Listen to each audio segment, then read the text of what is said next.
አላህን ተባረከ ወተዓላ የሚገባውን ፈራቻ ፍሩት፣ ያዛችሁን ታዘዙ፣ የከለከላችሁንም ተከልከሉ። አላህን ተባረከ ወተዓላ የፈራ ሰው በዱንያም በአኼራ ከአደጋዎች ይጠብቀዋል፣ የጠየቀውን ይሰጠዋል፣ ወንጀሉንም ይምረዋል። ጥሩና መጥፎን ለይቶ የሚያውቅበትንም የእውቀት ብርሃን ያድለዋል። ነው በትናንትናው ዕለት አሹራን ጾመናል። ነቢያችን ዓለይሂ ሰላቱ ወሰላም ስለ አሹራ ብዙ ብለዋል። የመዲና ሰዎች አሹራን ሲጾሙ ባዩ ጊዜ ለምን እንደሚጾሙ ጠይቀዋቸው አላህ ተባረከ ወተዓላ ሙሳን ከፊርዓውን ያዳነበት ቀን በመሆኑ አላህን ለማመስገን ጾሙት፣ እኛም እንጾመዋለን ባሏቸው ጊዜ እኛ ከእናንተ ይልቅ ለሙሳ ቅርብ ነን ብለው ነቢዩ ሰላቱ ወሰላም አሹራ እንዲጾም አዘዋል። የሚቀጥለው ዓመት ላይ አላህ ካቆየኝ 9ኛውንም ቀን እጾማለሁ ብለዋል። ከዚሁ በመነሳት ከዋናው ከአሹራ ቀን ከፊቱ ወይም ከኋላው አንድ ቀን መጾምም ተወዳጅ እንደሆነ ተነግሯል።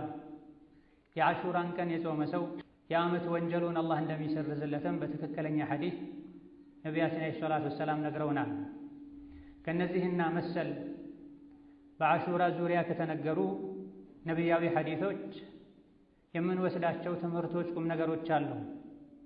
ከዚህም አንዱ አላህ ተባረከ ወተዓላ ለባሮቹ አዛኝ እንደሆነ፣ የተለያዩ የምህረት የተውበት ወንጀል ማራገፊያ አጋጣሚዎችን እንደፈጠረልን ከአሹራ ክስተት ከአሹራ ትሩፋት መረዳት እንችላለን። ያውም በሐዲታቸው ነብዩ ሰለላሁ ዐለይሂ ወሰለም አሹራን መጾም የአንድ ዓመት ወንጀል ያሰርዛል ብለዋል። የውሙ ዓረፋን መጾም የ2 ዓመት ወንጀል ያሰርዛል ብለዋል። አላህ በረሕመቱ በእዝነቱ አስቀድሞ ወንጀለኛ የሚያደርጉን ቃላቶችን፣ ድርጊቶችን ነግሮናል። የከለከልኳችሁን ተከልከሉ ብሎናል። ትክክለኛ የእሱ ባሮችን አማኞችን መገለጫ ሲነግረን ከበባድ ወንጀሎችን፣ ጸያፍ ተግባሮችን የሚርቁ ናቸው ብሎናል። ከመሆኑም ጋር ወንጀልን ከማስጠንቀቁ ጋር ወንጀል እንደሚያስቀጣ እሱ ዘንድ ያለንን ደረጃ ዝቅ እንደሚያደርግ ከመንገሩም ጋር የሰው ልጅ ከመሆናችን አንፃር አንዳንዴ ወንጀል ላይ መውደቅ ሊገጥም ስለሚችል ወንጀል የሚያብሱ ነገሮችን፣ እድሎችን ፈጥሮልናል። አሹራን የጾመ የዓመት ወንጀሉ ይሰረዛል ሲባል ሰዎች ጓግተው ተዘጋጅተው ይጾማል። ተውበት እያደረጉ ነው ማለት። ወንጀላቸው አሳስቧቸው ነው ሰዎች የሚጾሙት። የነቢዩ ሱና መሆኑ ጾሙ ብለው ማዘዛቸው እንዳለ ሆኖ ለጾሙ እንዲነሳሱ ከሚያደርጓቸው ምክንያቶች አንዱ የዓመት ወንጀል የሚሰርዝ መሆኑ ነው። የዓረፋ ጾም ላይም ይኸው ነው የሚባል። የውሙ ዓረፋን የጾመ የ2 ዓመት ወንጀሉ ይሰረዛል ሲባል የወንጀልን መዘዝ የሚያውቁ ሰዎች የዓረፋን ጾም ለመጾም ይጓጓሉ፣ በጉጉት ይጠብቃሉ። ከዚህ ከአሹራና ከመሰል አጋጣሚዎች አላህ ተባረከ ወተዓላ ለባሮቹ የምህረትን የተውበትን በር የሚከፍት መሆኑን እንረዳለን፣ ይበልጥ እንወደዋለን። وهو الذي يقبل التوبة عن عباده ويعفو عن السيئات ويعلم ما تفعلون بلا الله ማለት ያ ከባሮቹ ምህረትን የሚቀበል የሆነ ጌታ ነው። ወንጀላቸውን ይቅር የሚል ጌታ ነው። ሳያውቅ ቀርቶ አይደለም፣ ተመሳስሎበት አይደለም። ويعلم ما يفعلون የሚያደርጉትን ሁሉ ከማወቁ ጋር ወንጀልን ይቅር የሚል ጌታ ነው ብሎናል። በተቻለን ያክል ከወንጀል ልንርቅ ልንጠነቀቅ በሮቹን ልንዘጋጋ ይገባናል። ወንጀል ላይ ከወደቅንም ፈጥነን ልንጸጸት ልንቶበት ሁለተኛ ይሄን ወንጀል አልደግመም ልንል ከዛም ማስከተለን ሙከፊራቱ ዝኑብ የሚባሉ መልካም ስራዎች አሉ፣ ቃላቶች አሉ፣ ወንጀል የሚያብሱ ወንጀል የሚያራግፉ አጋጣሚዎች አሉ፣ እድሎች አሉ። እነዚያን መጠቀም ይጠበቅብናል። መቶበቱ ብቻው በቂ አይሆንም። አስከትለን ኸይር ስራ ልንሰራ ይገባናል። ኢላ መን ታበ ወአመነ ወዐሚለ ሷሊሓት ተብሏል። የተወበተ አስከትሎ መልካም ስራ የሰራ አኼራ ላይ በቅጣቱ በጥፋቱ አያዝም ተብሏል። ሳንቶበት ደግሞ ኸይር ስራ መስራቱን ብቻውን አይጠቅምም። የተለያዩ ወንጀል እንደሚያራግፉ የተነገረላቸው መልካም ስራዎች አለ። ከተውበተን ነው ሁሉም ወንጀላችንን ይማረው። ከበባድ ወንጀሎች ያለ ተውበት አይማሩም። ስለዚህ አስቀድመን ከወንጀል መጠንቀቅ፣ በሩን መዘጋጋት ይኖርብናል። ተሳስተን ወንጀል ላይ ከወደቀን ፈጥነን መተውበት፣ እስትግፋር ማድረግ፣ ሁለተኛ ወደዚህ ወንጀል አልመለስም ማለትና ወንጀል ያራግፋሉ የተባሉ ኸይር ስራዎችን መስራት ይጠበቅብናል። ረመዳንን በአግባቡ መጾም፣ ጁሙዓን በአግባቡ መስገድ፣ 5 ወቅት ሶላትን በአግባቡ መስገድ፣ ሐጅ ማድረግ ወንጀልን እንደሚያራግፍ ተነግሯል።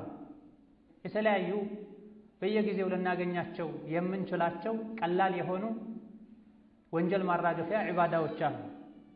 5 ወቅት ሶላቶች በሰላቶች መካከል ለሚሰሩ ወንጀሎች ማበሻ ናቸው። ከበባድ ወንጀሎችን ሰዎች ከራቁ ብለዋል ነብዩ ሰለላሁ ዐለይሂ ወሰለም። ረመዳንም እስከ ቀጣዩ ረመዳን ያለውን ወንጀል ያብሳል ብለዋል። ጁሙዓም እንደዚህ ሆኑ። መስፈርቱን አሟልቶ አደቡን ጠብቆ በነብዩ ሱና መሰረት ጁሙዓ የሰገደ ሰው በሁለቱ ጁሙዓዎች መሃል ያለው ወንጀል ይሰረዝለታል። ስለዚህ አንደኛው ከአሹራ ምን ወስደው ቁም ነገር ትምህርት የተውበት አጋጣሚ ነው፣ የምህረት አጋጣሚ ነው። ሁለተኛው ከአሹራ ምን ወስደው ትምህርት ነሕኑ አሐቁ ቢሙሳ ሚንሁም የሚለው የነቢ ንግግር ነው። ለሙሳ እኛ ከአይሁዶች የበለጠ ቅርብ ነን አሉ ነብዩ ሰለላሁ ዐለይሂ ወሰለም። አሹራን የምትጾሙት አላህ ተባረከ ወተዓላ ሙሳን ከፊርዓውን ያዳነበት ቀን ስለሆነ ብላችሁ ከሆነ የምትጾሙት ከእናንተ ይልቅ ለሙሳ የምንቀርበው እኛ ነን። ከዚህም የሁሉም ነቢያት ዲናቸው ሃይማኖታቸው ኢስላም እንደነበረ እንረዳለን። ሁሉንም ነቢያት እንወዳለን፣ ሁሉንም ነቢያት እናከብራለን። የሁሉም ነቢያት ድል ያስደስተናል። ነቢያችን ሰለላሁ ዐለይሂ ወሰለም ነቢያት እንደ አንድ አባት ልጅ ናቸው፣ እናቶቻቸው ቢለያዩም ብለዋል። ሁሉም ነቢያት የተላኩት ከአላህ ዘንድ መሆናቸውን ለመግለጽና ሀገራቸው፣ ጊዜያቸውና ሃይማኖቱ ውስጥ ያሉ አንዳንድ ተግባራዊ ህግጋቶች የሚለያዩ መሆናቸውን ለመግለጽ የሁሉም ነቢያት እምነታቸው ሃይማኖታቸው ኢስላም ብቻና ብቻ ነበረ። ነገር ግን በየዘመኑ በየሀገሩ የሚላኩ ነቢያት የአንዳንድ ህግጋት መጠን ላይ አፈጻጸም ላይ ልዩነቶች ነበሩ እንጂ ሁሉም ነቢያት ያ ቀውም ዕቡዱላህ ማለኩም ሚን ኢላሂን ገይሩሁ ያሉ ነበር የሚጣሩት። ህዝቦቼ ሆይ አላህን በብቸኝነት አምልኩ፣ ከአላህ ውጪ ሌላ አምላክ የላችሁም፣ አስቡ፣ አላህን ፍሩ ነበር የሚሉት። ነገር ግን የዘካው መጠን የሶላቱ መጠን ይለያይ ነበር። የተፈቀዱ የሚፈቀዱ ነገሮችን በመጠኑ ልዩነት ነበራቸው እንጂ በመሰረቱ የሁሉም ነቢያት አምላካቸው አላህ ብቻ ነበር። ይጣሩ የነበረውም ወደ አላህ ተባረከ ወተዓላ አምልኮት ብቻና ብቻ ነበር። በዚህም ኢስላም የሁሉም ነቢያት ዲን ነው፣ ትናንት የመጣ አይደለም። ነቢ ሙሐመድ ዓለይሂ ሰላቱ ወሰላም የፈጠሩት የጀመሩት አይደለም።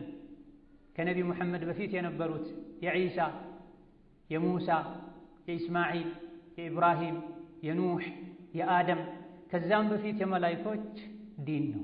ኢነ ዲነ ዒንደላሂ አልኢስላም፣ እምነት ሃይማኖት አላህ ዘንድ ኢስላም ነው ብሏል። ኢስላም ማለት እጅግርን ለአላህ መስጠት ማለት ነው። ቤተኛውም ሀገር ቤተኛውም ዘመን የሚገኝ እጅግሩን ልቡን ለአላህ የሰጠ በሙሉ ሙስሊም ይባላል፣ ሃይማኖቱ ኢስላም ይባላል።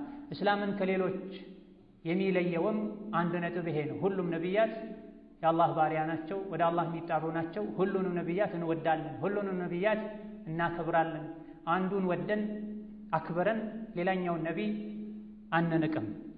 ወከዛሊክ ከአሹራ ከምንማራቸው ትምህርቶች አንዱ አላህ ተባረከ ወተዓላ የተበደለን አካል እንደሚረዳ፣ እንደሚበቀልለት፣ ሐቁን እንደሚያስከብርለት እንረዳለን። ወለው ጣለ አልሒን፣ ጊዜው ምንም ቢረዝም አላህ ተባረከ ወተዓላ ለተበዳይ ሐቁን ይመልስለታል፣ ይበቀልለታል፣ ይረዳዋል። ፍርዓውንና ሰራዊቶቹ ለብዙ ዓመታት ሙሳና ተከታዮቻቸውን አዛ ሲያደርጉ፣ ሲያሰቃዩ፣ ሲገድሉ፣ በባርነት ሲገዙ ቆይተዋል። ሙሳ በተደጋጋሚ የእስራኤል ልጆችን አታሰቃይ፣ ልቀቃቸው፣ ነፃ አውጣቸው እያሉ ለምነዋል። አስፈራርተዋል፣ ገስጸዋል። አይሆንም እንደፈለግኩ አደርጋለሁ፣ እኔ የእናንተ ጌታችሁ ነኝ፣ ስገዱልኝ፣ ከኔ ማምለጥ አትችሉም ሲል ቆይቷል። ግፍን በደልን አላቆምም ባለ ጊዜ አላሁ ተባረከ ወተዓላ ለተበዳዮች ተበቅሏል። ሙሳና አማኞችን ተከታዮቻቸውን አድኗል። ፊርዓውንና ሰራዊቶቹን አጥፍቷል። ወልዓቂበቱ ሊልሙተቂን ተብሏል። የመጨረሻ ማማር አላህን ለሚፈሩ ሰዎች ነው ብሏል። የሚታየው መነሻ ሳይሆን ጅምር ሳይሆን ፍጻሜ ነው የሚታየው። ፊርዓውን አነ ረብኩሙል አዕላ እያለ ነው። የበላይ ጌታችሁ እኔ ነኝ እያለ ነው። ከኔ ውጪ አምላክ የለም እያለ ነበር። ምድር ላይ እንደፈለገ የሆነ ነበር። የፈለገውን ያቀርባል፣ የፈለገውን ያርቃል። የሰው ልጆች ከአቅማቸው በላይ የሆነ ሥራ እንዲሰሩ ያስገድዳቸው ነበር። ሕፃናትን ከእናቶቻቸው ጉያ እያወጣ ያርድ ነበር። የኔ ጠላቶች ናቸው እያለ ምንም ወንጀል ያልሰሩ ሕፃናት። አላህ ተባረከ ወተዓላ ይታገሳል እንጂ አይረሳም፣ ጊዜ ይሰጣል እንጂ አይተውም። ወፊርዓውነ ዚል አውታድ الذين طغوا في البلاد فأكثروا فيها الفساد فصب عليهم ربك سوط عذاب مدرن بفساد بقف ببدل مولوا فرعون الناس راويتوچوال መጨረሻ ላይ ግን አላህ ተባረከ ወተዓላ የቅጣትን አለንጋ አወረደባቸው፣ ላከባቸው።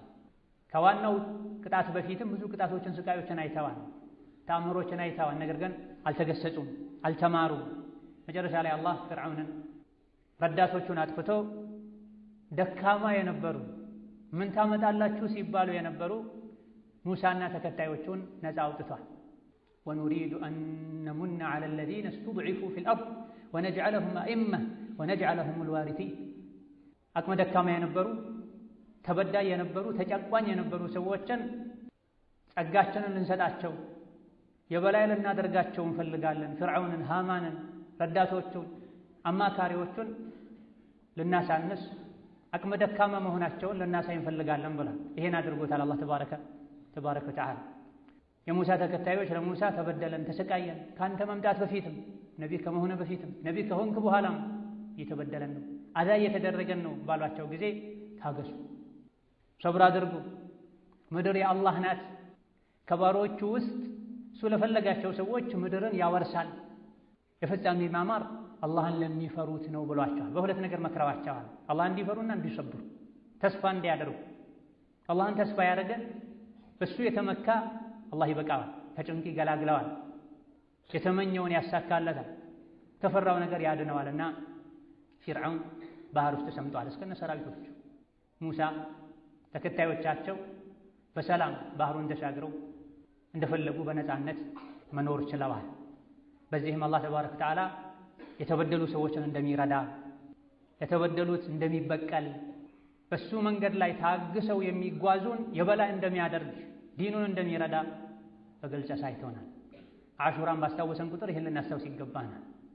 አሹራ ቀን ላይ ነው አላህ ተባረከ ወተዓላ ሙሳን ካምባገነኑ ከኔ በላይ ማንም የለም ከሚለው ፊርዓውን ያዳነው።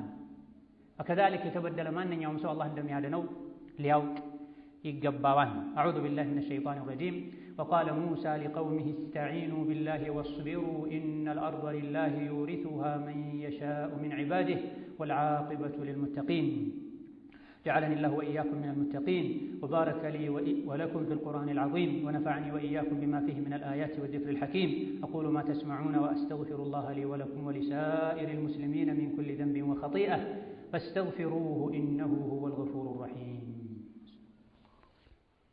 الحمد لله حق حمده والصلاة والسلام على نبيه وعبده وعلى آله وصحبه وجنده وسلم تسليما كثيرا. أما بعد، كعاشوراء አላህ ተባረከ ወተዓላ በዳይን አውቆ ለቀቅ እንደሚያደርግለት እንደሚታገሰው የያዘው እንደሆነ ግን አያያዙ ብርቱ እንደሆነ ከፍርዓውን ታሪክ ከዓሹራ ክስተት እንረዳለን። በመሆኑም ተበዳይ ሆይ አብሽር፣ ተስፋ አትቁረጥ። አላህ ተባረከ ወተዓላ ሐቅህን ያወጣልሃል፣ ሐቅህን ያስመልስልሃል። በዳይ ሆይ አትዘንጋ፣ አትተማመን። አላህ ተባረከ ወተዓላ የሆነ ጊዜ ላይ የሥራህን ይሰጥሃል። ከፊርዓውን የበለጠ የጠመመ የለም፣ ያመፀ የለም። አለዚነ ጠገው ፊል ቢላድ፣ ምድር ላይ በአጥፊነት በግፈኝነት ወሰን ያለፉ ህዝቦች ነበሩ። ኢብሊስ ያላለውን ብሏል ፊርዓውን አና ረቡኩሙል አዕላ ሀያሉ የበላዩ ጌታችሁ እኔ ነኝ ነው ያለ። ኢብሊስም ካይን አላለ አምጿል እምቢ ብሏል እንጂ ረቢ አንظርኒ ኢላ የውም ዩብዐቱን ረቢ ማለት አላቆምም። ከአመፀኝነቱ ጋር የአላህን ጌትነት አልካደም። ይሄን ሁሉ ግፍ ከመፈጸሙ ጋር አላህ ተባረከ ወተዓላ ፊርዓውንን እንኳ አይቶ እንዳላየ አቆይቶታል።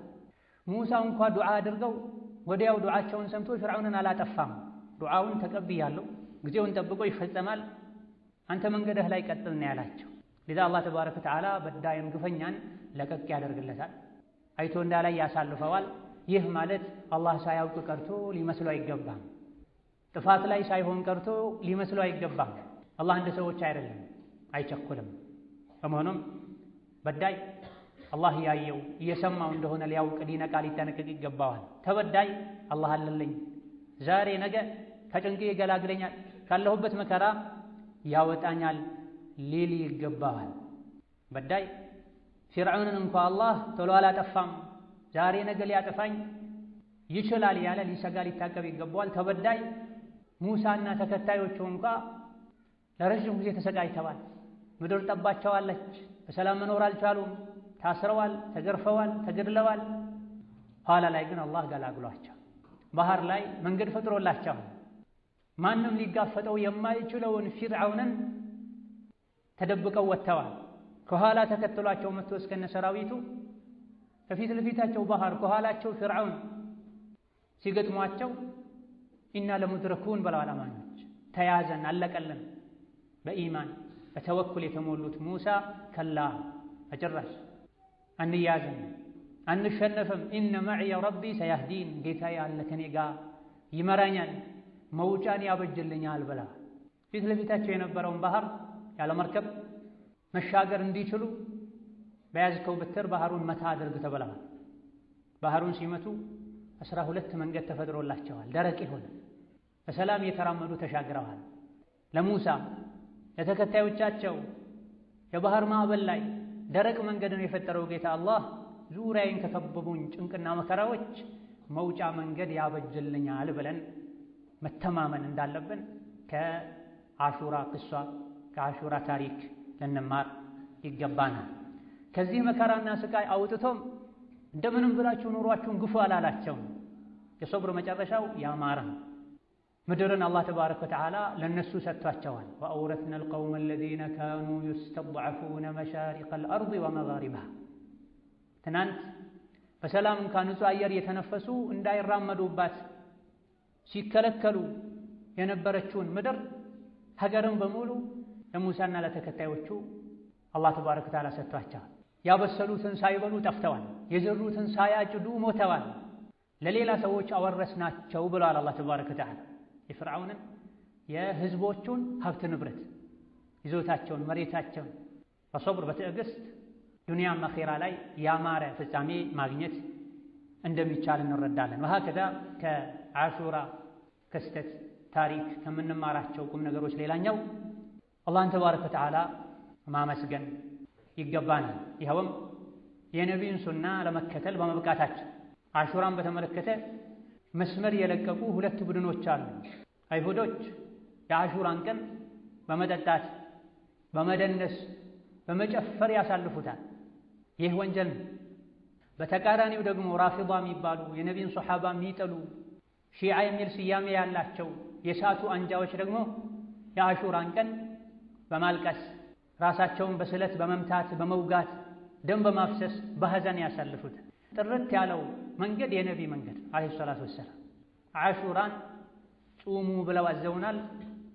ራሳቸው ጾመዋል። አሹራን በመጾም የሚገኘውን ምንዳ ነግረውናል። ከዚህ ውጪ የአሹራ ቀን ላይ ጨፍሩ፣ ደንሱ አላሉንም። ይሄ ወንጀል ነው። በተቃራኒው ደግሞ በሐዘን አሳልፉት፣ ተክዙ፣ ሰውነታችሁን ያደማችሁ ደም አፍስሱ፣ ይሄንም አላሉ። የነብዩ ሰለላሁ ዐለይሂ ወሰለም ሱና የሚከተሉ ሰዎች ልክ እንደ ወተት ናቸው።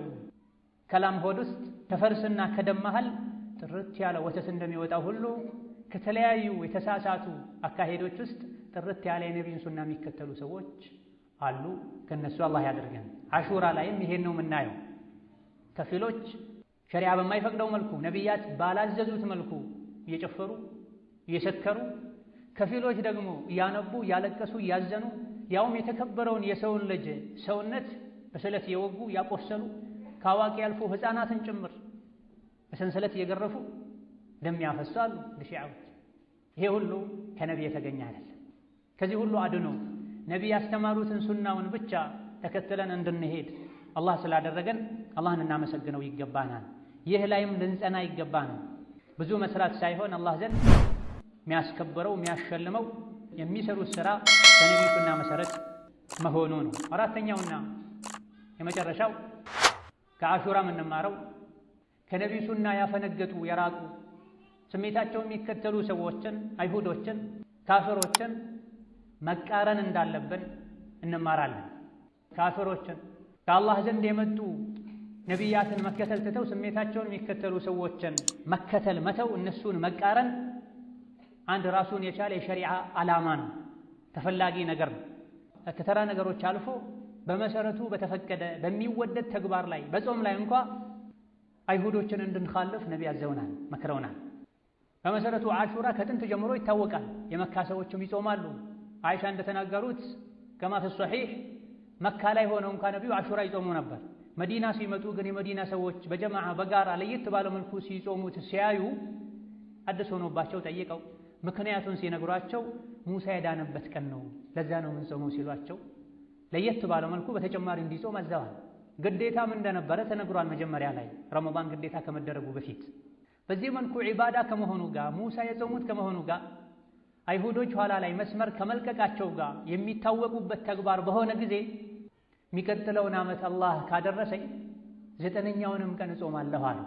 ከዚሁ በመነሳት የፊቅህ የሐዲስ ሊቃውንት አሹራን 10ኛውን ቀን ብቻ ከመጾም ይልቅ ከፊቱ ወይም ከኋላው አንድ ቀን በመጾም ከአይሁዶች ጋር መለያየት ከነሱ መመሳሰልን መተው በላጭና አስፈላጊ ነው ብለዋል። የተፈቀደው የተደረገው አጅር የሚያስገኘው ጾም ላይ እንኳ ከአይሁዶች ላለመመሳሰል አንድ ቀን ጨምሩ ተብሏል። ይህ ሆኖ ሳለ በእምነት በስነ ምግባር በተግባር ባለባበስ ከአይሁዶች ጋር የሚመሳሰሉ ሰዎች ምን ሊሉ ነው? ነብዩ ሰለላሁ ዐለይሂ ወሰለም የነቢያት የሷሊሖችና የደጋጎች መቃብር ላይ ወሰን አትለፉ፣ የሷሊሖችን የደጋጎችን የነቢያትን የመቃብር ስፍራ የዒባዳ ቦታ አታድርጉት፣ ይህን የሚያደርጉ ሰዎች ላይ የአላህ ቁጣ የበረታ ነው ብለዋል። ይህን የሚያደርጉት አይሁዶች ናቸው፣ ነሷራዎች ናቸው። ነቢያት ሷሊሕ ደጋግ የሚሏቸው ሰዎች ሲሞቱ መቃብራቸውን የዒባዳ ስፍራ ያደርጉታል። ለሱ ይሰግዳሉ፣ ለሱ ይሳላሉ፣ እሱ ጋር ሄደው ይማጸናሉ። ይሄን ማድረግ ነቢ ከልክለውናል። ዛሬ በአላህ በነቢ እናምናለን የሚሉ ሰዎች እንኳ የወልዮች የሷሊሖች የመሻይኾች መቃብር ያሉ በየጊዜው ወደዛ ጉብኝት ያደርጋሉ። ልጅ ያጣችም እዛ ሄዳ ልጅ ስጡኝ ትላለች። ጤና ያጣም መቃብሩ ጋር ተደፍቶ ጤና ስጡኝ ይላል፣ ለዛ ይሳላል። ይሄ ከአይሁዶች ጋር መመሳሰል። በፀጉር አያያዝም ፀጉርን ዙሪያውን ቆርጦ መሃሉን መተው ከካፍሮች ጋር መመሳሰል። ጺምን ላጭቶ ቀድሞ ቀመሰን ማስቀረት፣ የላይኛው ከንፈር ላይ ያለ ፀጉርን ማስቀረት ከመጁሶች ጋር ከካፍሮች ጋር መመሳሰል። ባለባበስ ደረጃም ነቢያችን ሰለላሁ ዐለይሂ ወሰለም የሙስሊም ልብሱ እስከ ባቱ መሃል ነው ብለዋል። ሙስሊም የሚለብሰው ሱሪ የሚልበስ ጀለቢያ የሚልበስ ሽርጥ የሚልበስ እስከ ባቱ መሃል እስከ ቁርጭምጭሚቱ ነው። ከዛ ሊያልፍ አይገባም። አለባበስ ላይ፣ እምነት ላይ፣ ፀጉር አያያዝ ላይ ነቢያችን ሰለላሁ ዐለይሂ ወሰለም ሱና አስቀምጠውልናል። የእሳቸውን ሱና የጠላ ቸላ ያለ የናቀ ከእሳቸው እንዳልሆነ ነግረውናል። አሁን ላይ ሰዎች በእነዚህ ነገሮች መስመር ስተዋል። የነቢይን ሱና ትተው የካፍሮችን የምዕራባውያንን የዱንያ ሰዎችን ሱና ይከተላሉ። የእሳቸውን ሱና ተከትሎ መልበስ፣ ፀጉርን በእሳቸው ሱና በትእዛዛቸው መሰረት መያዝ ኋላ ቀርነት መስሎ ይታያቸዋል። ወጣቱም እድሜው ከፍ ያለ በጾሙ ላይ እንኳ ነብዩ ሰለላሁ ዐለይሂ ወሰለም ቀጣይ ዓመት አላህ ካደረሰኝ ከፊት አንድ ቀን ጨምሬ ከአይሁዶች ጋር መመሳሰልን አስቀራለሁ ያሉ። አትመሳሰሉ ከነሱ ባሉበት ጉዳይ ላይ እምቢ ብለው የሚመሳሰሉ ሙስሊሞች አላህን ሊፈሩ እምነታቸውን ሊያስተካክሉ ይገባቸዋል። በሀከዛ ኢማም አሕመድ ሌሎችም እንደዘገቡት ከአይሁዶች ውስጥ አንዲት ሴት ነበረች። ቁመቱ አጭር የሆነ ረጃጅም ከሆኑ ሴቶች ጋር ትሄድ ነበር።